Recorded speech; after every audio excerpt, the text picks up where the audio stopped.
She spat on my face in the foyer of the house I hand-sanded in 1994, and my son, my own flesh and blood, told me I deserved the insult. They thought they were watching a senile architect crumble under the weight of his own legacy, a dead load waiting for an arsenic-flavored insurance payout. If you're listening to this, subscribe to the channel and let me know where you're watching from. It helps to know I'm not the only one standing firm while the foundation of my life turns to dust. They forgot that I don't just build homes, I calculate the exact pressure needed to make them collapse. They wanted me to rot in a home, so I simply redesigned the floor plan to include their new prison cells. The rain didn't just fall that Tuesday night. It hammered against the glass of the bay windows like 1,000 angry fists demanding to be let in. To a layman, it was just a storm. To me, a man who had spent 40 years calculating hydrostatic pressure and the resilience of sealant, it sounded like a siege. The house, my greatest achievement, was under assault from the elements, but the real rot was already inside, festering in the guest rooms. I sat in my leather armchair. It was a heavy, wing-backed thing I'd bought 30 years ago, on the very afternoon I'd hammered the final floorboard of this house into place. The leather was a map of my life, cracked like a dry riverbed, soft as a thumbed Bible, and smelling of the cherry tobacco I used to smoke before my heart became a liability. It was an anchor in a world that was becoming increasingly fluid and treacherous. Nancy, my daughter-in-law, loathed it with a visceral intensity that bordered on the pathological. She called it the beast. She claimed it smelled like dead cows and old men, a phrase she used often enough that I suspected she'd rehearsed it.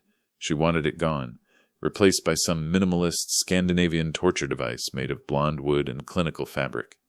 She didn't understand that this chair was the only thing in this house that still knew who I was. I leaned back, feeling the familiar groan of the springs. Every house has a voice. Most people ignore it, but I've always listened. Tonight, the house was screaming. The wind was catching the eaves, creating a low-frequency hum that vibrated in my molars. It was a warning. I picked up my book, a dense volume on the siege of Stalingrad.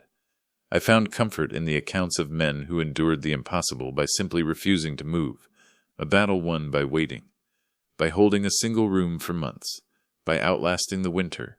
I felt a kinship with those ghosts. I was currently holding my own Pavlov's house, one room at a time. But concentration was a luxury I no longer possessed. In the next room, the television was blaring, a cacophony of canned laughter and manufactured outrage, a reality show. People screaming at each other for the chance to win a plastic trophy and a check. It was a digital fever dream that Nancy watched for hours, her eyes glazed and hungry. To me, it sounded like the grinding of gears without oil. My hand trembled slightly as I tried to turn the page. It wasn't the tremor of Parkinson's or the frailty of 74 years. It was rage, a cold, crystalline anger that had been settling in my marrow for months, ever since my son Edward and his wife had moved in to help me recover from hip surgery. I looked at the hallway. The shadows were long, stretched thin by the flickering light of the TV. And then I heard it, the sound that had become the metronome of my misery. Click, click. Stiletto heels on the white oak hardwood I had hand-sanded in 1994. Fast, sharp, aggressive. It wasn't the sound of a family member approaching. It was the sound of a countdown. Nancy marched into the room. She was draped in a silk blouse that shimmered like oil and water, garment that undoubtedly cost more than the first truck I'd used to start Brennan construction. In her right hand, she gripped a piece of paper. She wasn't holding it like a daughter-in-law bringing a message. She was holding it like a bayonet. "Arthur," she snapped. She never called me Dad. She never called me Mr. Brennan. Just Arthur. She spoke my name with a clinical detachment, the way a butcher might refer to a side of beef that was beginning to turn. "Why," she began, her voice rising above the roar of the rain, "is the heating bill $300? I didn't look up. Not yet. I finished the paragraph I was reading, a description of the cold setting into the ruins of the tractor factory. It was a small, quiet rebellion, but it was mine. I let the silence stretch until I could hear the breath hitching in her throat. "I am waiting, Arthur." I lowered the book with agonizing slowness, keeping my gnarled index finger firmly on the page to mark my place. I looked at her. Her face was a masterpiece of cosmetic architecture, tight, flawless, and utterly devoid of warmth. Her eyes were two chips of blue glass, reflecting nothing but her own impatience. "It is November, Nancy," I said. My voice was calm, a low rumble that I had once used to command foremen on windy job sites. The temperature dropped to 34 degrees last night. I turned the thermostat up to 70, a reasonable human temperature for a man of my vintage. 70? She let out a sharp, incredulous laugh that sounded like a handful of gravel being thrown into a porcelain sink. She stepped closer, invading the pool of light cast by my reading lamp, her shadow swallowing my book. "Do you think we are made of money?" she hissed.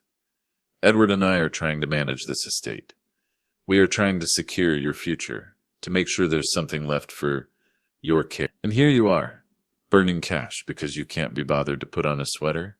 She waved the bill in my face. The paper rustled with a sound like dry leaves. "My future?" I asked, my voice dropping an octave. I closed the book. I placed it gently on the side table, right next to the framed photo of my late wife, Helen. Helen would have known how to handle this. She had a way of silencing Nancy with a single, elegant look. But Helen was 6 feet under the soil of St. Jude's, and I was alone in the structure we had built together. "This is my house, Nancy," I said, standing up. My knees popped, a sound like dry kindling snapping, but I stood to my full 6-foot height. I saw her eyes flicker. She forgot sometimes that beneath the old man was the skeleton of a builder. I built these walls with my own hands. I pay the mortgage from the accounts I built over 40 years. The money for that bill comes from my pension. I leaned in, just an inch. If I want to be warm in my own living room, I will be warm. If I want to burn every stick of furniture in this house to stay comfortable, I will do so. Do I make myself clear? Nancy's mouth opened, then snapped shut like a trap. She wasn't used to resistance. She had spent months chipping away at my autonomy, a slow-motion demolition project, and she didn't like finding a load-bearing wall she couldn't move. "You're selfish," she hissed, her voice trembling with a dark, jagged energy. "Just like Edward says when you're not in the room." The mention of my son was a needle to the heart. Does he really say that? I wondered. I pictured Edward, my boy, the one I'd taught to read blueprints, whispering about my selfishness over expensive wine in the kitchen. "I am not selfish," I corrected, my heart thudding against my ribs like a trapped bird. "I am comfortable, and I am the owner of this property." The door to the kitchen swung open, the hinges screaming a protest I had yet to oil. Edward walked in. He was holding a condensation-slicked beer. His shirt was untucked, his eyes glassy and unfocused. He looked tired, but it wasn't the honest weariness of a man who had worked a day in his life. It was the exhaustion of a man who was drowning in his own inadequacy. He had been between jobs for 8 months, ever since they'd moved in under the guise of helping me out after my surgery. "What's going on?" Edward asked, slumping onto the sofa. The cushions groaned, sighing under his weight as if they, too, were tired of him. "Your father," Nancy snapped, pointing a manicured finger at me as if she were identifying a criminal in a lineup, "thinks he is a king." She threw the bill onto his lap. "He's bleeding us dry, Ed. He's selfish. We sacrifice everything. Our time, our privacy, our own lives to live here and take care of him. And he acts like this." Edward looked at the bill. He rubbed his face, his wedding ring glinting in the dim light. "Dad," he groaned, his voice heavy with a pathetic sort of disappointment. 300? Really? We talked about the budget. We agreed we had to tighten the belt. "I did not agree to a budget that involves my own hypothermia," I said, looking at my son, searching for a trace of the man I had raised. "I agreed to let you stay here to help me with my physical therapy. I did not agree to become a tenant in my own home." "It's not freezing, Dad," Edward muttered, refusing to meet my eyes. "It's just efficient." I felt a wave of nausea. This was the man I had built a legacy for. I took a step toward my son. My hip ached, a sharp, radiating reminder of the surgery that had brought these vultures into my nest. But I didn't let it show. In engineering, a hidden defect is the most dangerous kind. You keep the facade straight until the structural steel is ready to hold the weight again. "You do not sacrifice," I said, my voice low and vibrating with a frequency that made the ice in Edward's glass rattle. "You live here, rent-free, in a house that is fully paid for. You drive the car I bought when your last one was repossessed.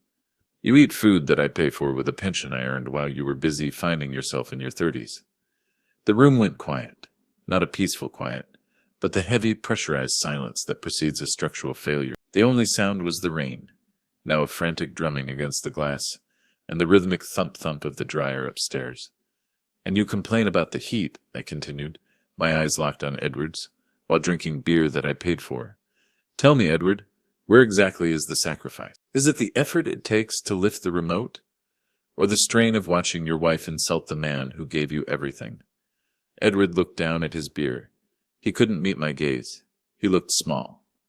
I felt a pang of grief, sharper than any physical pain. I remembered him at 10, helping me hold the level while we built the back deck. He had been so proud then, so eager to be a builder like his old man. Where did that boy go? I wondered. When did the mortar of his character turn to sand? "Dad, come on," Edward mumbled, his voice thick with a pathetic, beer-soaked shame. "Don't start. Don't make this a thing." "I am not starting," I said, the words feeling like heavy stones in my mouth. "I am finishing. I am finishing this conversation, and I am finishing this charade." Nancy stepped between us.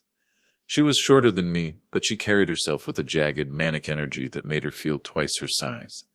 The air around her felt ionized, charged with a violence that had been simmering beneath her caregiver mask for weeks. She smelled of expensive perfume and something sour, the scent of pure, unadulterated entitlement. "We live here because you can't live alone," she shouted, her voice finally breaking the leash. "You're a hazard, Arthur. You leave the stove on. You forget your appointment." "I've never left the stove on," I said, my voice dangerously calm. "And I missed one appointment because you forgot to give me the keys." "You're senile," she screamed, her face contorting into a mask of pure, ugly rage. "You're a burden. A stubborn, useless, expensive burden. We've given up our lives to rot in this tomb with you, waiting for you to just...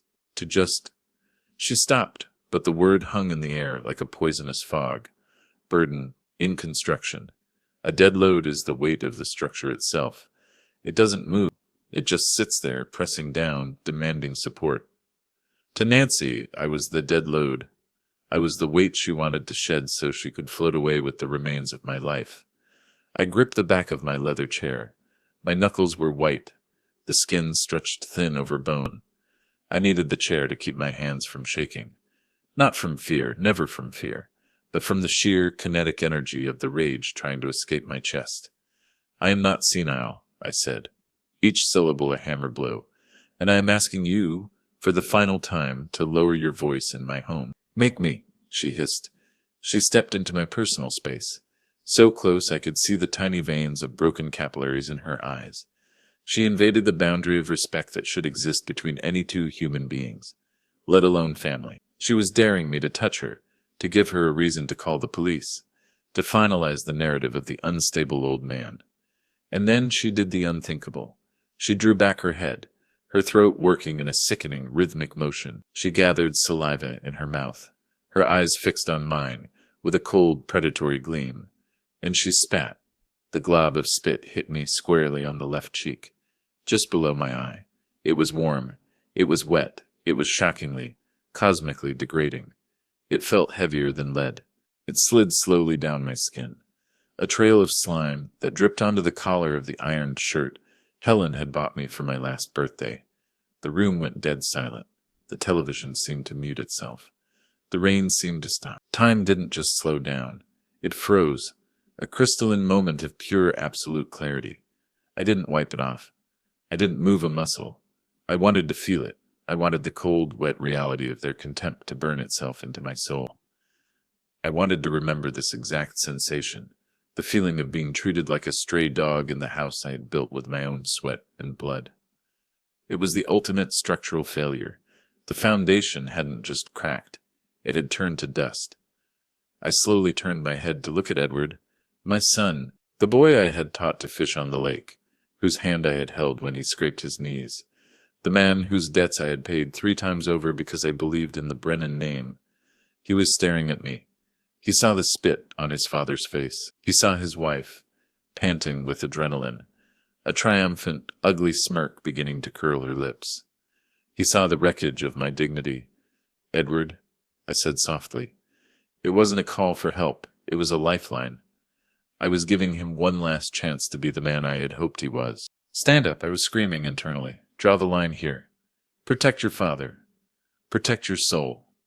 Edward looked at Nancy. She glared back at him, her eyes wide, daring him to speak, daring him to side against her. He was a man held together by her will, a secondary structure that couldn't stand without its bracing. Then he looked at his beer. He took a slow, deliberate sip, avoiding my eyes as if looking at me would make the reality too heavy to bear. You deserved that. Dad, he mumbled into his glass. The words hit me harder than the spit. It was a physical blow, shearing force that tore through the last of my defenses. My heart, which had survived the grief of losing Helen and the hardships of 40 years of labor, felt like it cracked right down the center. A clean break. Total structural collapse. You push her too far, Edward continued, his voice gaining a pathetic, whiny sort of strength. You're impossible. You're always judging us. Just go to bed, Dad. Before you make it worse. I looked at him. I really looked at him. The man sitting on my sofa wasn't my son. He was a stranger, wearing my son's skin, a hollowed-out shell filled with resentment and weakness. I see, I said. My voice didn't shake. It was the voice of a man who had just looked at a blueprint and realized the entire building was condemned. There was no point in fixing a leak when the foundation was gone. You don't repair a collapse. You clear the site and start over. I reached into my pocket and took out my handkerchief. Linen, starched white. I wiped my face in a slow, deliberate motion, ensuring I caught every drop of her malice. I didn't look at them as I did it. I looked at the wall, at the crown molding I had installed myself. I folded the handkerchief with precision, keeping the evidence of their disrespect tucked inside the folds, and placed it back in my pocket. I didn't scream. I didn't raise my fist. Those were the reactions of a man who still had something to lose. I had lost everything in the last 5 minutes, and that made me the most dangerous man they would ever meet. I am going to bed, I said. Yeah, run away, Nancy jeered as I turned my back. I could hear the victory in her voice, the shrill, piercing sound of a small person who thinks they've finally won. Run away to your little room, Arthur. Don't forget to take your pills, old man, she yelled after me as I reached the stairs. Don't want you forgetting who's in charge now. I walked up the stairs. One by one, my hips screamed, but I didn't limp. I felt their eyes on my back, a twin set of gazes filled with pity and mockery. They thought they had broken me. They thought they had finally pushed the old lion off the cliff. I entered my bedroom and locked the door. The click of the bolt was the only satisfying sound I'd heard all night. I sat on the edge of the bed in the dark. I didn't cry. I was past tears. I was in a place of cold, hard, mathematical clarity. The father in me had just died downstairs. I had felt the heartbeat stop when Edward spoke those words. But the architect, the man who knew how to calculate loads, how to find the weakest point in a structure, and how to bring a building down exactly where he wanted it, he was just waking up, and he was going to dismantle their lives, piece by treacherous piece. I did not sleep that night. Sleep is for those who believe the world will be the same when they wake. I sat at my desk by the window, a piece of mid-century oak that had supported the weight of 1,000 blueprints. Outside the estate was a kingdom of shadows, the rain now a rhythmic weeping against the siding. I sat in the dark, my eyes adjusting until the room became a grayscale map of my history. I didn't need the light. I knew every grain of the wood, every imperfection in the plaster. I began to replay the last 6 months, not as a father reminiscing, but as an investigator looking at a structural failure report. It hadn't started with spit. It had started with smile. I remembered the day they arrived, the way Nancy had hugged me, her perfume cloying and sweet, like flowers masking a burial. We want to help, Dad, Edward had said, his hand heavy on my shoulder. We want to be there for you. It's too much house for one man. I realized now that it wasn't a homecoming. It was a hostile takeover disguised as caregiving. It was a siege, and they had been undermining the walls while I slept. I opened a leather-bound notebook, the one I used to use for site notes, and began to list the incident. I needed to see the pattern. I needed to see the blueprint of their betrayal. 3 months ago, my car keys vanished. I remembered the panic, The frantic search through the bowls by the door, the pockets of my coats. Nancy had watched me with a look of practiced pity. "You probably lost them in the garden again, Arthur," she had said, her voice dripping with that fake syrupy concern that makes my skin crawl. "It's for the best. It's not safe for you to drive anyway. Your reaction times," the doctor said. The doctor had said no such thing. But by the time I found the keys hidden in a zippered compartment of her purse while I was looking for a pen, the precedent had been set. I was no longer a driver. I was Anson in my own life. I was grounded, trapped in a house that was slowly becoming a prison. Then came the silence. I stopped receiving bank statements. The thick envelopes from the investment firms simply ceased to exist. When I asked Edward, he wouldn't even look at me. "The mail service is terrible lately, Dad." "Probably a regional delay," he'd muttered, focused on his phone. I found out later, through a stray receipt, that Nancy had rerouted my mail to a P.O. box. They were blinding me. They were cutting the lines of communication between the commander and the front lines. In engineering, if you don't know the load distribution, the building, they were making sure I didn't know how much of my own weight I was still carrying. As a diabetic, my body is a finely tuned machine that requires specific fuel. But suddenly, the refrigerator was a graveyard of fresh produce, replaced by high-sodium, sugar-laden processed garbage. "That's all we could afford this week, Arthur," Nancy would say, her eyes cold as she pushed a bowl of white pasta toward me. "Stop being so picky. We're doing our best." My blood sugar had spiked twice in the last month. I felt the lethargy, the blurred vision. They weren't just neglecting me. They were weakening the material. They were waiting for a biological collapse so they could claim I was unfit. The most painful was George, my friend, a retired police captain.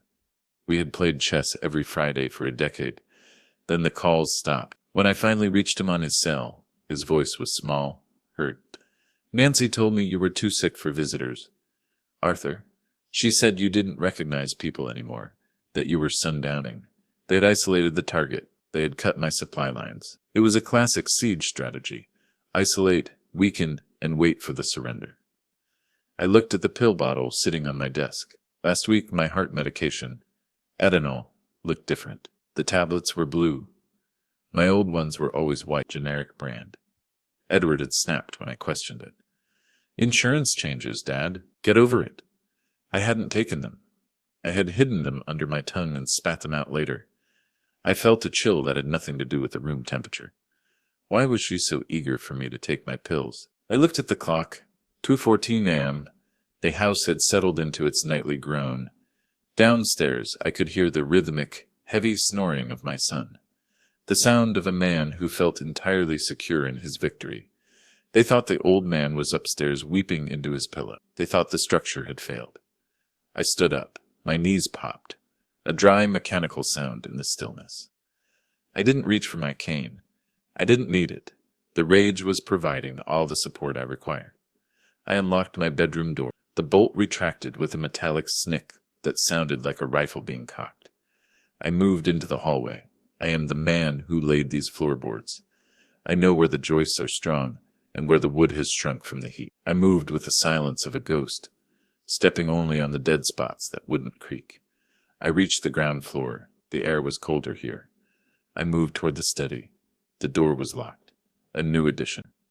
Nancy had claimed it was to keep the cleaning lady out, even though they had fired poor Mrs. Higgins months ago. I didn't need a key. I took a thin, high-tensile wire from my drafting kit, a tool I'd used for decades to adjust delicate instruments. I felt the tumblers. I could sense the mechanism in my fingertips.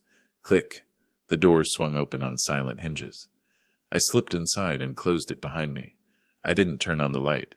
Instead, I used a small, high-intensity penlight. The beam was a surgical needle of light. In the darkness, I went to the safe hidden behind the false front of the Britannica collection. Nancy and Edward had spent months trying to guess the combination. I'd heard them late at night, whispering numbers, birthdays, anniversaries. They were looking for sentiment. They didn't understand that I am a man of industry. I spun the dial, left to 19, right to 74, left to 05. The date I founded Brennan Construction. The heavy steel doors swung open with a muffled sigh of pressurized air. I shone the light inside. My original will was there. The deed to the house. But tucked behind them was a bright red folder that didn't belong. I opened it. My heart didn't just beat. It hammered against my ribs like a sledge. Inside were brochures for a facility called Sunny Acres. I knew the place. It was a state-run dumping ground, a warehouse for the dying where the smell of bleach couldn't hide the scent of despair. Stapled to the brochure was a handwritten note in Nancy's loopy, aggressive script. Timeline, get power of attorney. POA by Dec. Transfer assets to Shell account, Jersey. Admit him to Sunny Acres by Def 15th. List house for sale by Jan 1st. My hand shook, the penlight dancing across the page. They had a schedule for my destruction. I wasn't a father. I was a project milestone. I turned the page. There was a printout of an email. From Vinny to Edward Brennan. Subject debt. Body. You have until Christmas. Edward. After that, we don't break legs. We break necks. Total owed $250,000. The blood drained from my head, $250,000. Edward had gambling debts, massive ones. He wasn't just between jobs, he was a marked man.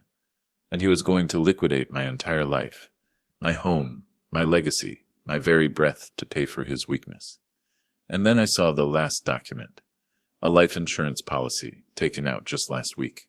Beneficiary, Edward Brennan, payout $500. Cause of death exclusions, suicide. Note accidental overdose is covered. The blue pills, the heart medication. They didn't just want the house. If I died accidentally before the move, the debt was paid instantly and they wouldn't have to deal with the paperwork of a nursing home. I took photos of every document with my phone. The flashes like tiny lightning bolts in the dark room. I took one of the blue pills from my pocket, the one I'd saved, and put it in a small plastic specimen bag. I sat in my desk chair for a moment, looking at the silver-framed photo of Helen. I tried, Helen, I whispered, my voice a jagged ghost of itself. I tried to save him. I tried to build him into something that could hold weight. But you cannot save a structure that is actively trying to crush you. The father in me was gone, buried under the weight of that red folder. All that remained was the architect. And the architect was going to ensure that when this house came down, it fell directly on top of the people who tried to steal it. The transition from night to dawn is a shift in tensile strength. In the darkness, everything feels solid, immutable. But as the first gray light of Wednesday bled through the rain-streaked windows, the world became transparent, fragile. I had spent hours sitting at that desk, a ghost in my own study, watching the digital clock flicker like a failing circuit. I knew I couldn't do this alone. In construction, you never attempt a controlled demolition without a team. You need a structural specialist, a legal consultant, and someone to watch the perimeter. I was an old man with a bad hip and a broken heart. I needed to call in my reserves. I slipped back upstairs at 4:30 a.m., moving with a calculated precision that defied my age. Every step was a memory of the floor's architecture, the way the oak expanded near the radiator, the slight give in the third step from the top. I dressed in my dark gray slacks and a heavy, charcoal wool sweater. I felt like I was donning armor. I waited by the back door, my hand on the cold brass knob until the clock struck 5 a.m. This was the hour of the heavy sleep. I could hear Edward's rhythmic snoring through the ceiling, a dull, thudding sound that mirrored the stupidity of his complicity. I slipped out into the biting morning air. The rain had slowed to a miserable, freezing mist that clung to my skin like a shroud. I walked a mile to the nearest 24-hour diner, the Silver Star, my breath hitching in the cold, my hip a constant, throbbing reminder of why I was supposed to be helpless. I called Martha from the payphone outside. Martha had been our housekeeper for 10 years, a woman who knew the dust in the corners and the secrets in the drawers.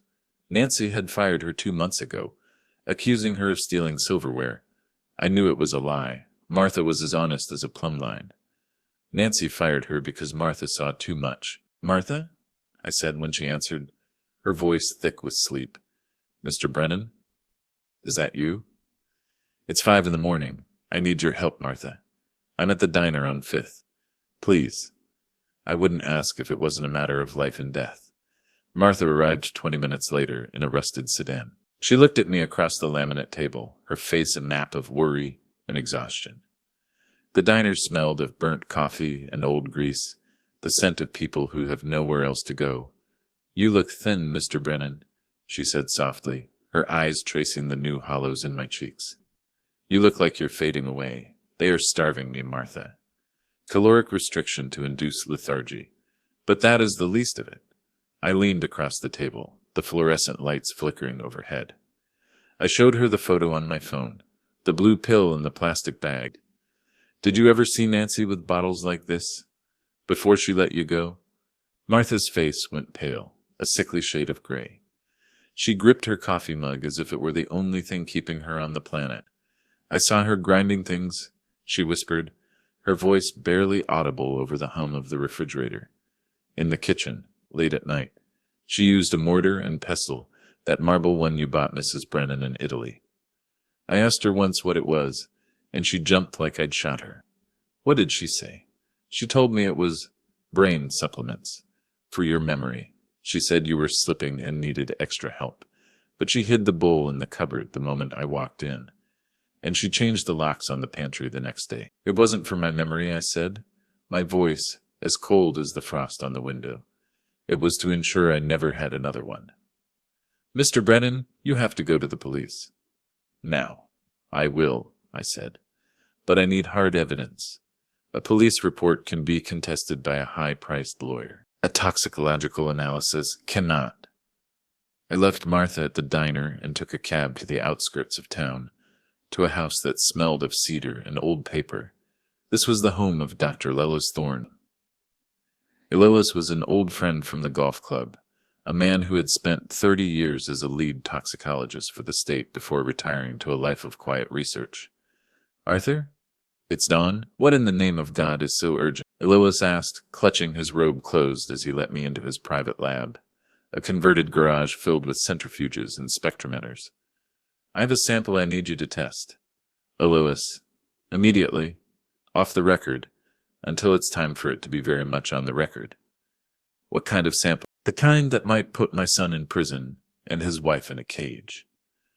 I gave him the blue pill. I sat in his study surrounded by leather-bound medical journals while he worked. The clock on the wall was literal tick-tock of my remaining time. Tick, tick. It felt like a bomb counting down in the center of my chest. I thought of the accidental overdose clause in the insurance policy. I thought of the $500,000 price tag they had put on my head. I felt like a bridge with a shearing crack outwardly stable. But internally the atoms were pulling apart.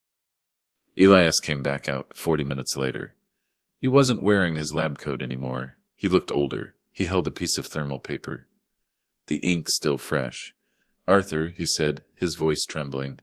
"Where did you get this?" "My breakfast table, Elias. Where I'm supposed to feel safe." "It's arsenic," Elias said, the word falling like a guillotine blade, laced with a heavy sedative, phenobarbital. "It's a low dose, Arthur. Not enough to kill you in a day, but enough to build up. It causes confusion, memory loss, and eventually cardiac arrest. To an ER doctor, it would look like a massive heart attack brought on by age and accidental medication mismanagement." I closed my eyes. The structural failure was complete. They weren't stealing my money. They were eroding my nervous system. "How long did I have?" I asked. "Another month," Elias said. "Maybe less given your heart condition. Your heart would have just stopped. A quiet death in your sleep. Very clean, very profitable. Can you write a report? Official, signed and stamped. I'll do more than that. I'll testify."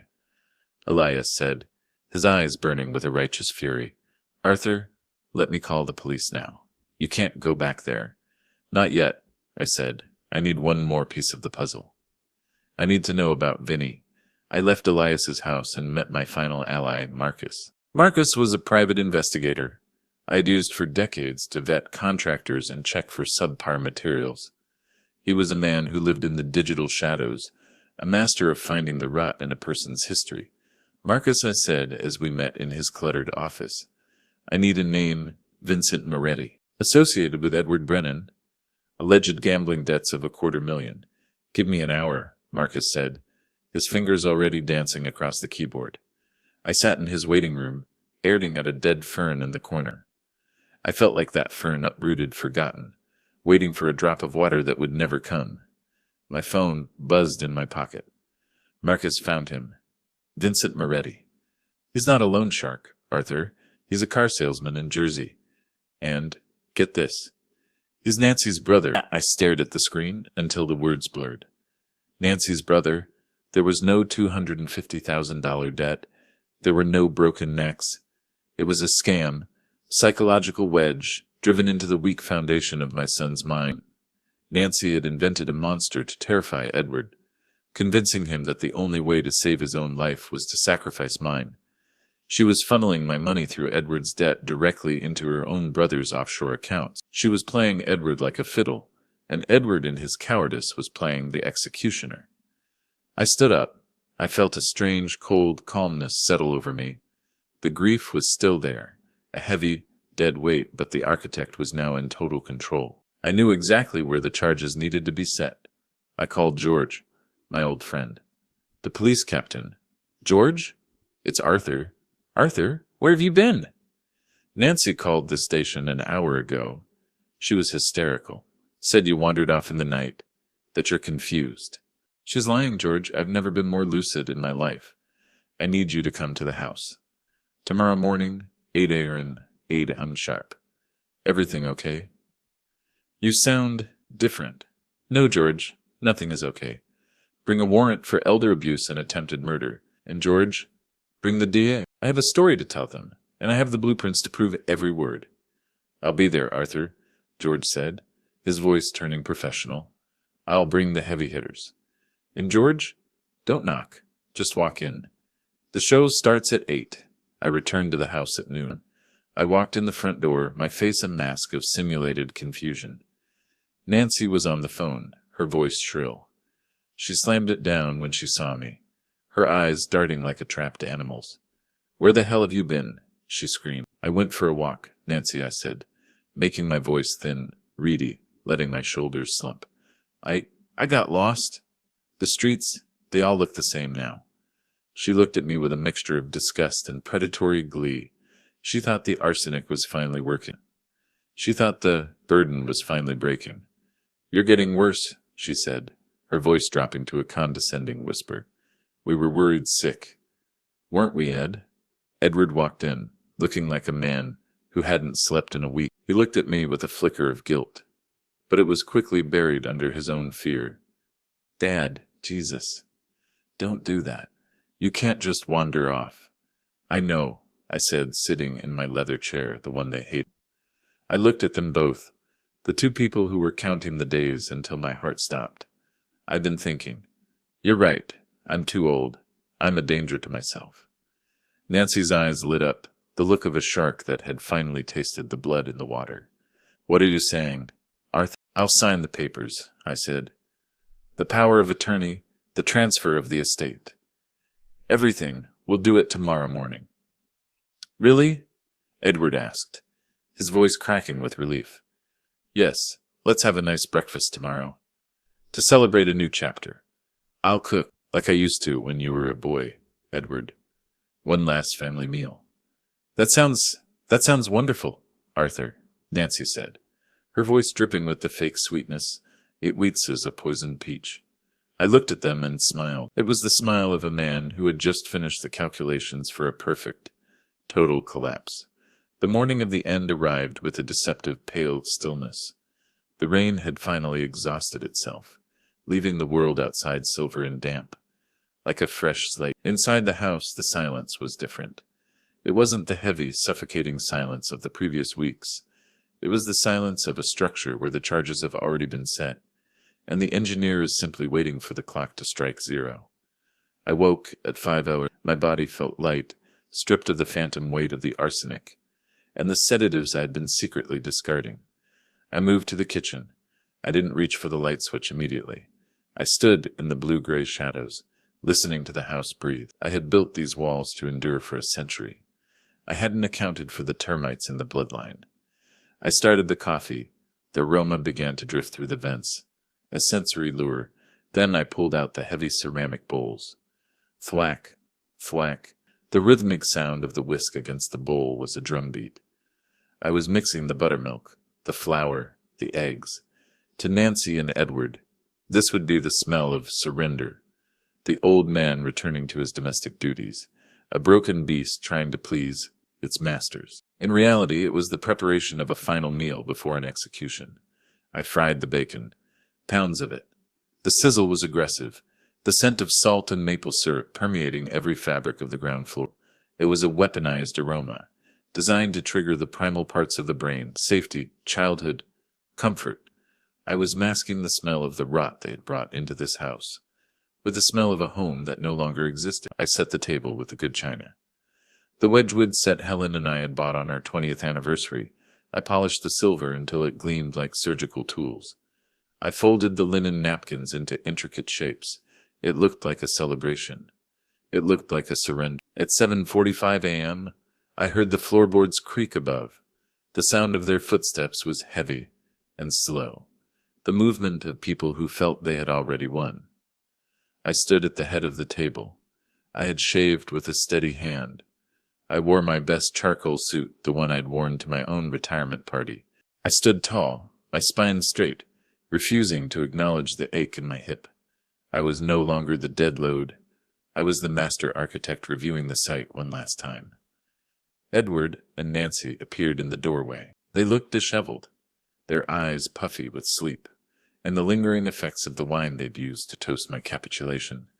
The night before, they stopped, sniffing the air like confused animals. "Coffee?" I asked, my voice steady, resonant.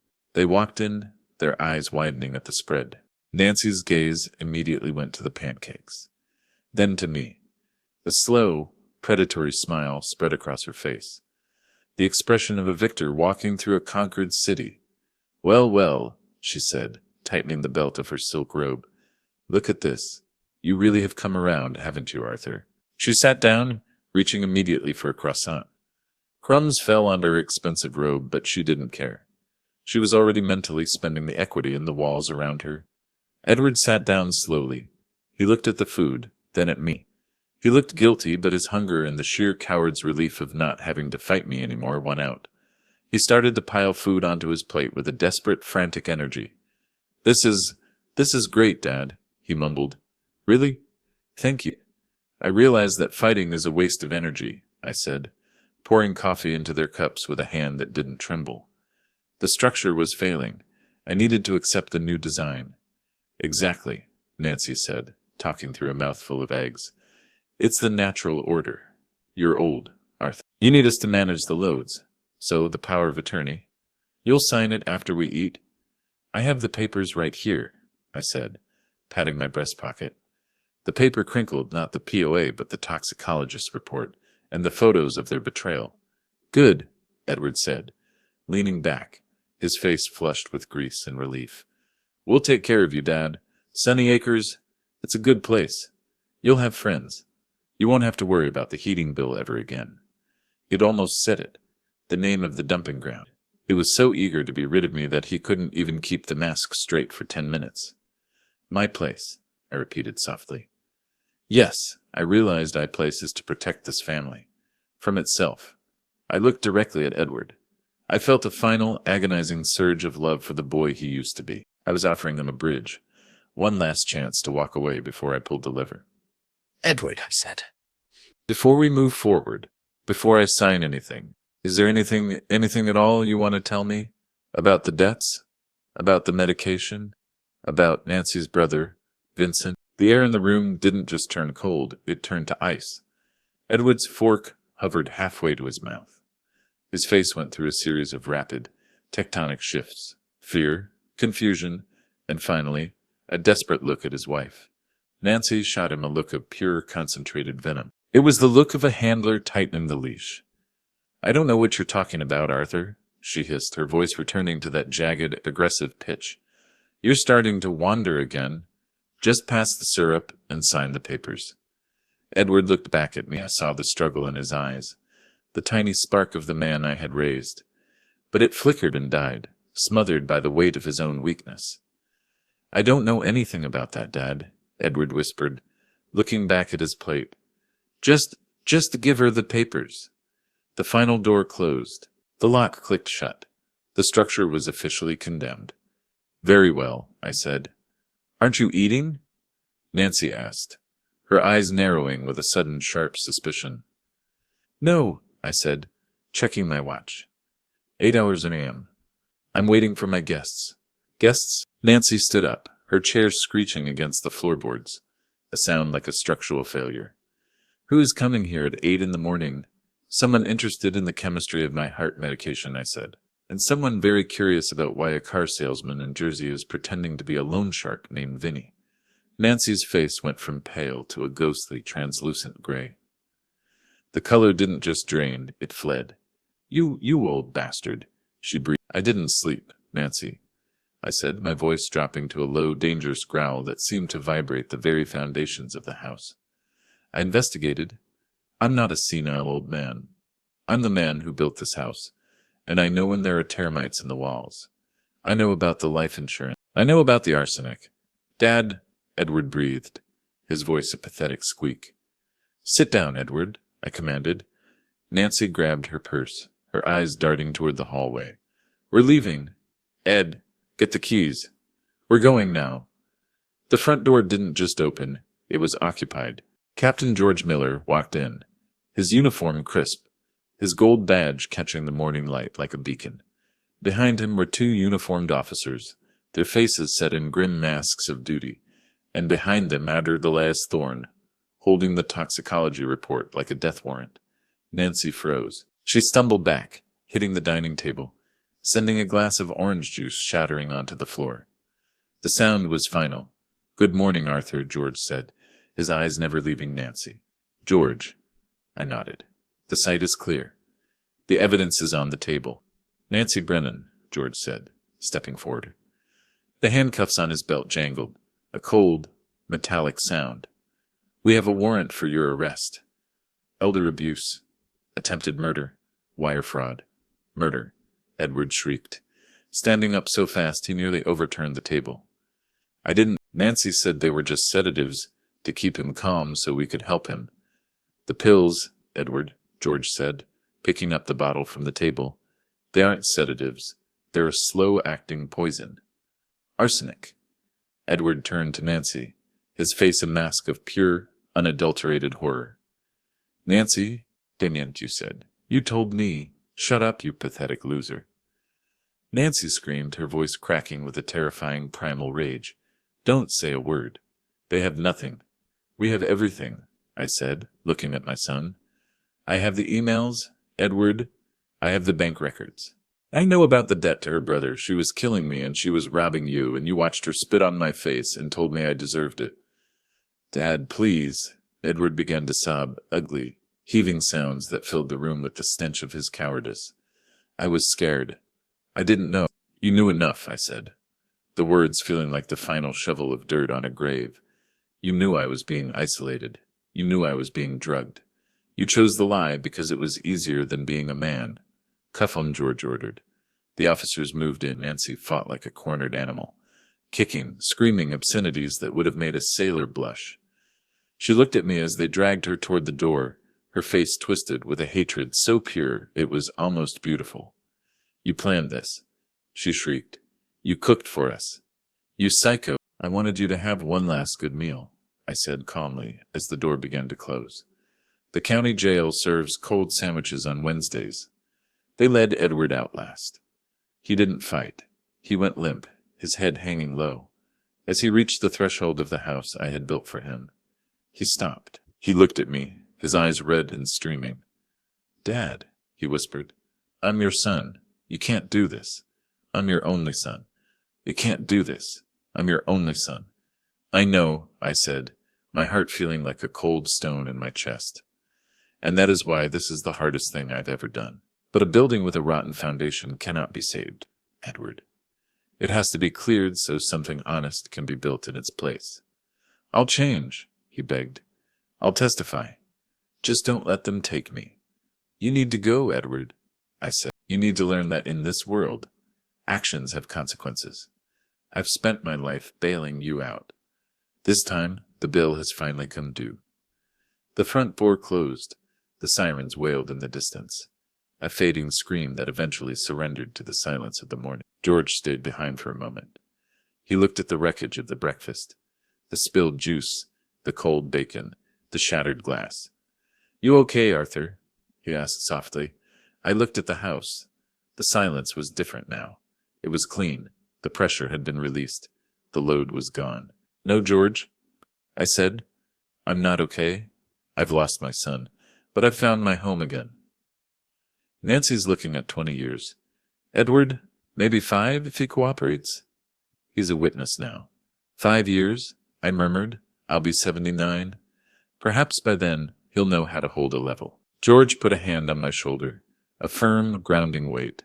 "I'll have a car outside for a few days. Rest, Arthur. You earned it." I watched him leave. I was alone in the house I had built. I walked to the table and began to clear the plates. I did it with a methodical engineering precision. I scraped the cold pancakes into the bin. I washed the Wedgwood by hand, the warm water soothing my joints. Then I went to the living room. I walked to the thermostat and turned the dial to 72 degrees. I heard the furnace roar to life in the basement, a powerful, steady heartbeat. I sat in my leather chair. I picked up my book on the siege of Stalingrad. My daughter-in-law had spat in my face. My son had betrayed my blood. They had tried to dismantle me, piece by piece. They were wrong. I am the architect. I know how to endure. I know how to stand when the storm is at its peak. And I know that sometimes you have to burn the old structure to the ground to ensure the land is pure again. I opened my book. A single tear finally escaped, rolling down the cheek where the spit had been. I didn't wipe it away immediately. I let it fall. Then I turned the page. "Checkmate," I whispered to the empty, warm room. "Thanks for walking this journey with us all the way." With Arthur and Edward in mind, was this ending how it should have happened? Or should Edward have been given one more chance?